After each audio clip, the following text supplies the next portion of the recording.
Muy buenas noches, bienvenidos a un nuevo programa de Alta Política, como todos los días martes, en vivo en la señal 2 de Somos Alta y junto a todo el equipo de producción, tratando de que sea un espacio de esclarecimiento de los temas de la realidad política nacional y también local. Muy buenas noches, Javier Cornejo. Andrés, buenas noches. Eduardo, buenas noches.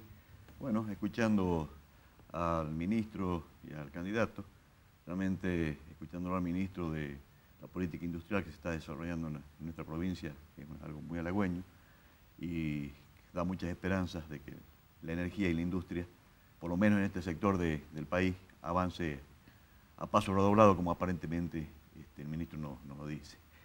Frente a esto, en esta semana, de 24 de marzo a los primeros días de abril, frente a la fecha que ya comentamos la semana pasada, tenemos el 2 de abril, una fecha también para ser recordada y ser estudiada en lo que se refiere a la reiteración y la vivencia de lo que pasó en nuestro sur argentino. Hay un video que hace referencia a ello, pero antes de que lo pongamos en pantalla, simplemente quiero hacer una pequeña referencia. Sí. Que la institucionalidad se ve reflejada por los tratados de paz que se firmaron como consecuencia de la guerra de Malvinas. Esos tratados de paz que casualmente en el gobierno del proceso, Martínez de Oz era el ministro de Economía, Cavallo era el presidente del Banco Central. Cavallo en el gobierno de Menem fue el Ministerio de Relaciones Exteriores que firmó los tratados y Cavallo como ministro de Economía fue el que se ocupó de llevarlos a la práctica. Señor director, si es posible poner en pantalla el video que tenemos preparado, es una pequeña explicación sintética sobre el tema que nos ocupa. Es que la guerra de Malvinas fue un disparador para la Argentina de un virtual tratado de Versalles contra nuestra patria, que tiene las dos mismas características de tenaza que tuvo el tratado de Versalles después de la Primera Guerra Mundial contra Alemania. La clave del sistema de Versalles era, primero, el encadenamiento a una servidumbre de reparaciones de guerra, nuestro equivalente de la deuda externa. Una deuda impagable que obliga a una servidumbre de pagos que obstaculiza el desarrollo económico del país y que como operación financiera imposible, insoluble, condena a nuestro país a una refinanciación perpetua de las obligaciones que no quiere deslegitimar. Y paralelamente el desarme militar, el ejército de Weimar, que se le impuso a Alemania. Porque un país sin fuerzas armadas es un país sin política exterior. Puede tener diplomacia, no va a tener política, porque la política es acción.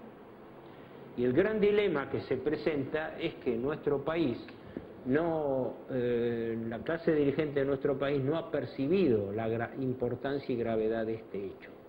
Acá ha habido y sigue existiendo un proceso, alguien se ha llamado con certeza desmalvinización, ¿no? Es decir, la cuestión de las Islas Malvinas no, tiene que quedar a un lado, es decir, de eso no se habla.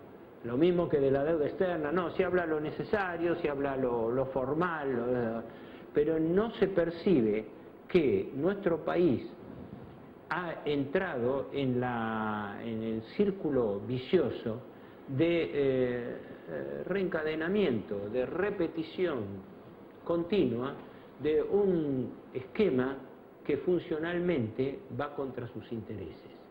¿Por qué? Porque nuestro país, como un cuerpo enfermo sin anticuerpos frente a las agresiones que sufre el organismo social y político, no reconoce y no reacciona frente a este estado de agresión permanente, que significa el saqueo económico y financiero de nuestra patria.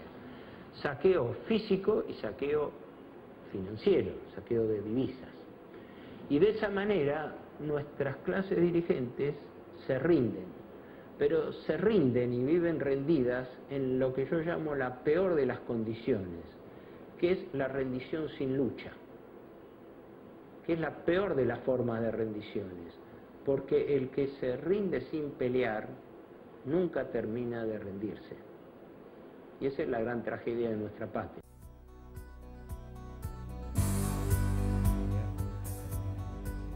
Creo que palabras, Javier Cornejo, más que importantes, elocuentes, de parte de Giuliano, y le agradecemos obviamente haber hecho esta nota para Alta Política. Poco tengo para agregar, simplemente que lo que llamamos del paraguas de la soberanía y es más afín a los extranjeros que para nosotros. Al tener la soberanía que no se discute y se avanza en negociaciones bilaterales, nunca vamos a resolver el problema. Es lo que dice Giuliano, si no peleamos, ya estamos rendidos. O ya estamos rendidos. Muchas gracias, como siempre, Javier Cornejo, y muchas gracias, Eduardo. Realmente, solamente comentario final, antes de venir para acá, escuchaba inclusive el discurso de Chávez. Yo estoy convencido que hay otras juventudes distintas que las que hoy estaban ahí en La Plata, que defienden la democracia, la participación, la amplitud de criterio, que piensan en la Argentina, que creo que tiene que estar más parecida justamente a copiar modelos como quizá el uruguayo, el brasileño, el chileno, que nos han dado muestras en estos últimos años de participación democrática verdadera y de una cultura participativa y democrática mayor. Muchas gracias por sus mails, por sus comentarios, como siempre agradecidos a todos los que nos mandan desde todos los puntos de la provincia sus aseveraciones para que el equipo de producción pueda seguir echando luz a la realidad política argentina. Nos volvemos a ver, si Dios quiere, el martes próximo aquí en Alta Política.